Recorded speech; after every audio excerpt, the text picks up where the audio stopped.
नमस्कार दोस्तों, आपका स्वागत है मेरे चैनल जस्ट माई रिएक्शन पर। आज हम बात करने वाले हैं एक ऐसे मुद्दे पर जिसने पूरे इंटरनेशनल पॉलिटिक्स में हलचल मचा दी है। जी हां, पाकिस्तान और सऊदी अरब का डिफेंस एग्रीमेंट। अब सवाल यह है कि अगर इंडिया भी इसी तरह इजराइल के साथ डिफेंस एग्रीमेंट कर ले तो क्या अरब और इस्लामिक कंट्रीज के लिए यह नया सिरदर्द बन जाएगा? क्या सऊदी अरब पाकिस्तान का सच में साथ देगा या फिर इंडिया के साथ अपने रिश्तों को दांव पर लगाने से पीछे हट जाएगा? दोस्तों, ये मुद्दा सिर्फ पाकिस्तान और सऊदी तक सीमित नहीं है। इसमें इंडिया, इजराइल, गल्फ कंट्रीज और पूरी दुनिया की जियोपॉलिटिक्स जुड़ी हुई है। तो चलिए शुरू करते हैं आज का रिएक्शन और देखते रहे कि आखिर इस पूरे मसले में असली खेल क्या है। तरह पाकिस्तान ने सऊदी अरब के साथ डील की और इसका मतलब यह होता है कि अगर पाकिस्तान पर हमला हुआ तो सऊदी अरब उसकी मदद के लिए आगे आएगा। यानी कि आर्मीज हमारी कॉमन होंगी, जैसे नेटो करता है, एक के ऊपर हमला हो माना जाएगा सबके ऊपर हमला है। ये सारा का सारा ड्रामा पाकिस्तान ने रचा।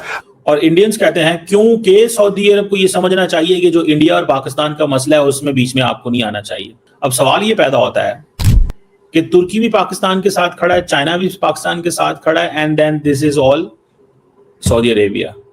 दो बड़े मुसलमान मुल्क, सऊदी अरब वैसे पूरी दुनिया को चला रहा है, मुस्लिम दुनिया को, तो वो कहते हैं बस ठीक है ये पाकिस्तान के साथ है। इंडियंस कहते हैं कि the Saudis should look Pakistan from a जिहादी ऑर्गेनाइजेशन लेंस, कि वहां पे तो जिहादी हैं, वहां पे तो दहशतगर्द हैं और वो इंडिया को टारगेट करते हैं। ये चीज वो कहते हैं अमेरिका भी इस तरह देखे। यानी वो कह रहे हैं the world must understand Pakistan from an Indian lens.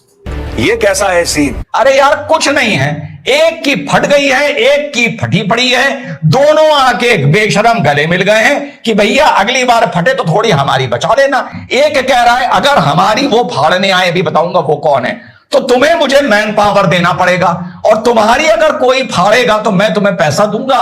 पैसा तो मैं तुम्हें 70 साल से दे रहा हूं। इस एग्रीमेंट के चलते मैं तुम्हारे सैनिकों की मौजूदगी जब मेरे देश के खिलाफ कोई आएगा तो सुनिश्चित कर लूंगा। भीख तो मैं तुझे पहले ही से दे रहा हूं, जरा अब इसको लिखा पढ़ी में कर लें। इतना आसान है इस एग्रीमेंट को समझाना जो पाकिस्तान और सऊदी अरेबिया में हुआ है। अब किसकी फाड़ दी गई है इसमें आपको पता है? हाँ, और किसकी फटी पड़ी है पता है? नहीं पता है तो बता दूं, फाड़ दी गई है तो पता है, नूर खान बेस में अभी भी टुकड़े उठा रहे हैं। और जिसकी फटी पड़ी है ये भी आपको पता है कि मारते मारते मारते यार ये तो कतर तक चला गया। पाकिस्तान बिजी, इंगेज रखो इसको। The more Pakistan is engaged at internal turmoil the better for India. Why? So Pakistan should stay engaged in FATF. IMF पैसे ना दे। अब जिस रात पाकिस्तान ने हमला किया था उस रात आईएमएफ का लोन सैंक्शन हुआ था, and that was a clear message कि गो एंड हिट।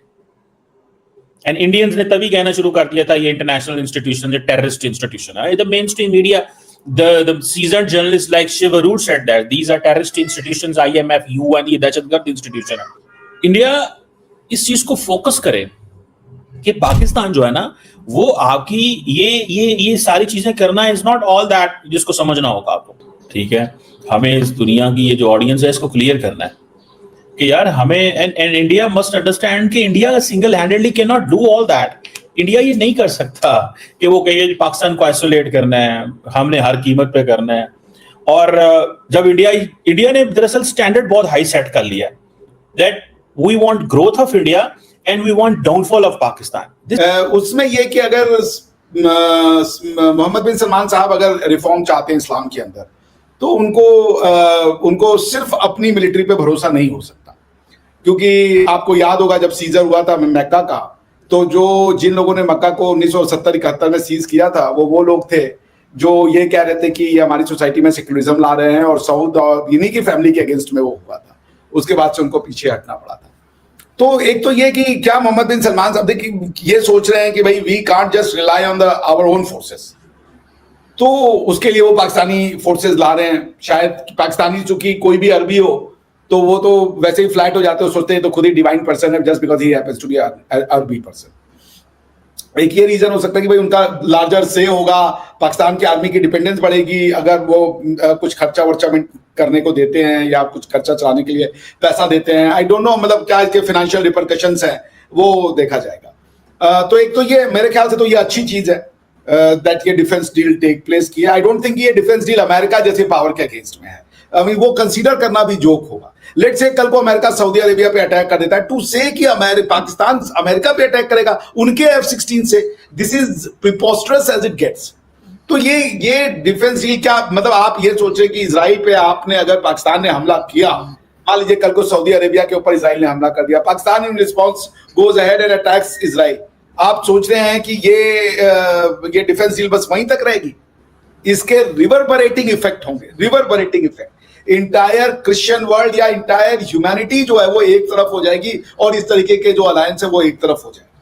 तो मैं इसको कोई बहुत ज्यादा सीरियस चीज नहीं देखता हूं कि इसके क्या रिपरकशन है। मैं मोहम्मद बिन सलमान साहब के विजन को समझता हूं और मुझे नहीं लगता कि उन्होंने वो सब बातें सिर्फ दिखाने के लिए कही थी और वो उसको he will just let it go like that. आपको याद होगा कि जब उन्होंने ये सब किया था रिफॉर्मेशन और इसकी बातें, तो उसके ऊपर कैसे इजराइल के ऊपर अटैक हो गया और फिर सारा का सारा उनका जो प्रोजेक्ट था वो इट वेंट टू ड्रेन।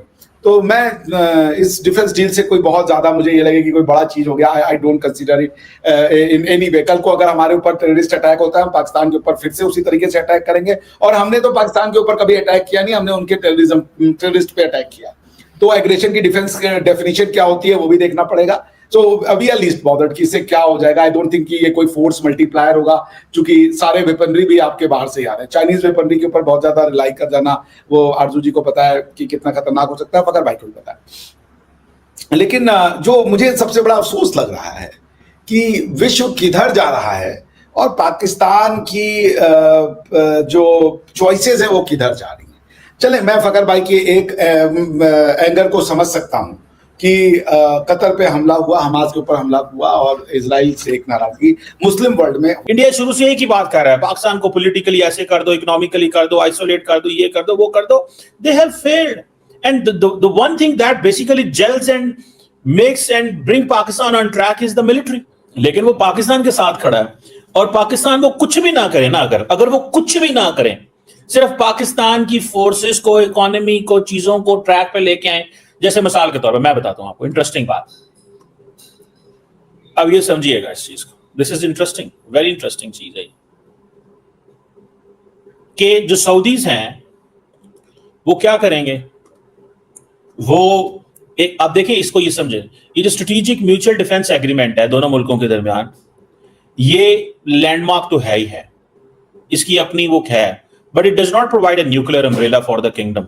मैं जो जितना कुछ समझता हूं वो अलग बात है, ये बात हो रही है कि जी हाँ ये न्यूक्लियर वो अम्ब्रेला है ना, कि जी ये न्यूक्लियर अम्ब्रेला है और ये इसी तरह ही ये न्यूक्लियर अम्ब्रेला के तौर पे ही काम करेगा।